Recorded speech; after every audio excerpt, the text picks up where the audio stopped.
This little child revealed to the nurses something horrifying about her mother after emerging from a 3-year coma.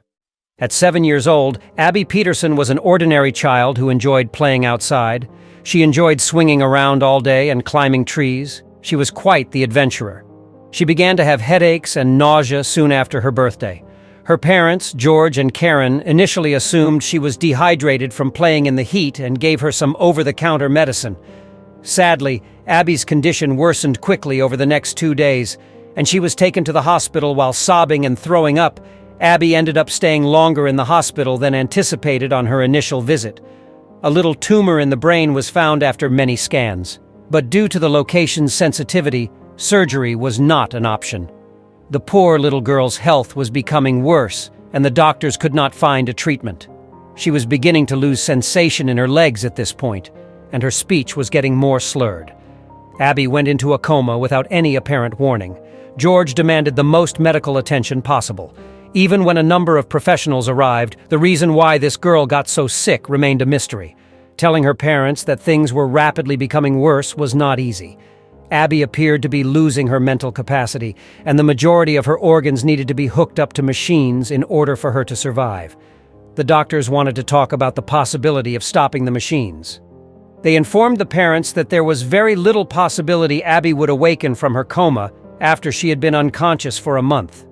Even if she had, she most likely would have been in a vegetative condition with some sort of brain damage. It was time for George and Karen to give up on their lone kid.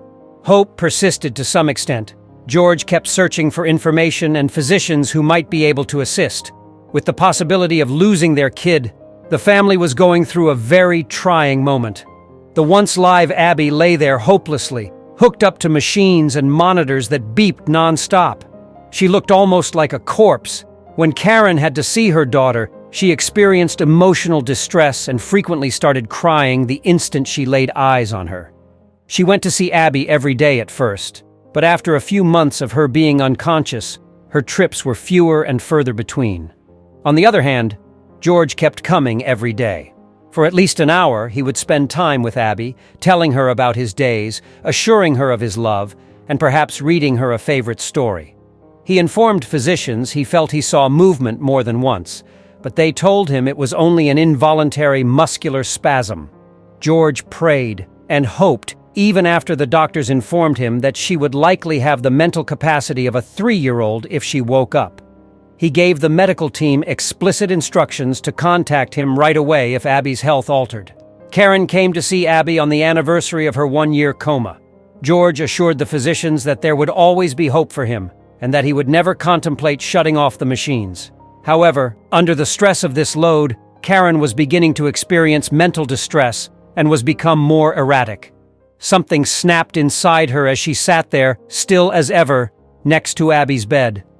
She had been severely suppressing a torrent of emotions, and suddenly those feelings came out in words of hurt, disappointment, rage, and fury. Abby was informed by Karen that she could no longer stand to watch her laying there. By now, she had wanted to be well again, but it was obvious that this would not be possible. She confided in Abby that the length of time George spent in the hospital was negatively impacting their relationship. George was determined to spend every day with Abby, so they never had time to chat, enjoyed enjoyable activities together, or traveled. It was time for Abby to pass on, Karen informed her.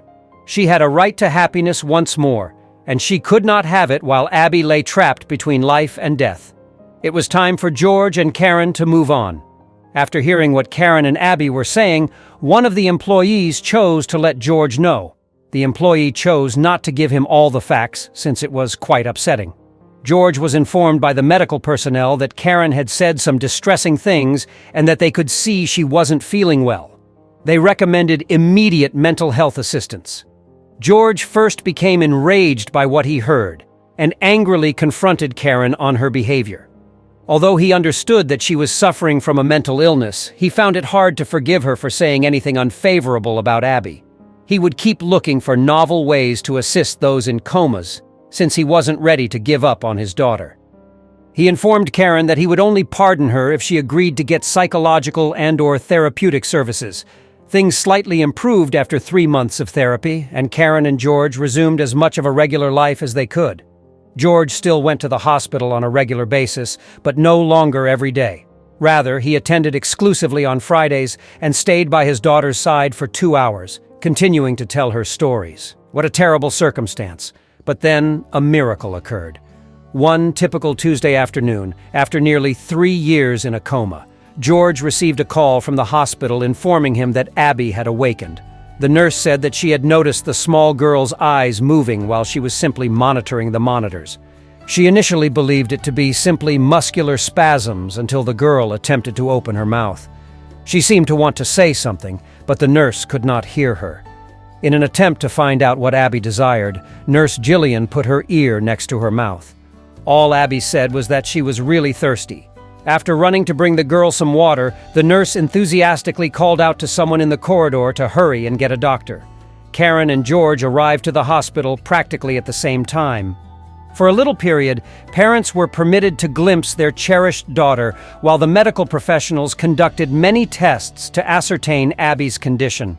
During this crucial period of evaluation, the parents were permitted to wait outside the window, observing what the physicians were doing without interfering. The girl was questioned by the physicians about her memories. She informed them that for the previous 3 years, she had been aware of everything that had occurred around her. She could hear her parents talking, as well as the physicians. She also recalled how one of the women who cleaned the hospital room used to sing to herself while she worked. Abby had spent 3 years lying in a hospital bed, and during that time she had even learnt bits of her favorite song to sing. The physicians were astounded by what was happening. She was not able to speak effectively, but they could understand her. After answering more inquiries, Abby's expression darkened. A year after arriving at the hospital, she informed the physicians that her mother had told her that she wanted her to die. She was devastated by that. Karen burst into tears at that same moment. George lost his temper, but the doctors cautioned them from upsetting Abby anymore and against talking about it in front of her. He was aware that his wife had made certain statements, but he was unaware of the whole scope of her remarks up to that point. Although Karen expressed her regret to George, she also reminded him that she was not at all stable psychologically at the time, and that she would quickly retract her remarks if she could. The parents were eventually granted access to Abby's room after what seemed like an eternity. Karen was having trouble keeping her feelings in check. She apologized profusely to Abby for the hurtful remarks and said it was heartbreaking to watch her cherished daughter deteriorate and be confined to a bed with little chance of recovery. Then, in a desperate attempt to console her, she told her how much she loved her and promised to make up for the time she had missed and the hurtful things she had spoken. Without any delay, Karen left her work to fully focus on her daughter. Abby's physical recuperation was aided by the challenging year that ensued. She needed intensive physical and occupational therapy to help her walk and talk normally again because her body had very little muscle mass. She also had to overcome certain tremors and balance issues brought on by her neurological condition. Additionally, this was the period when the mother-daughter bond started to mend emotionally. The family bonds were reestablished once George realized that his wife had entirely forgiven him for the hurtful things she had spoken in front of their daughter. This Coma narrative is a compelling example of how intriguing the human mind can be. Seeing such a difficult narrative come to a satisfying conclusion gives me a lot of optimism. Kindly share your thoughts on this topic with us in the comments section below.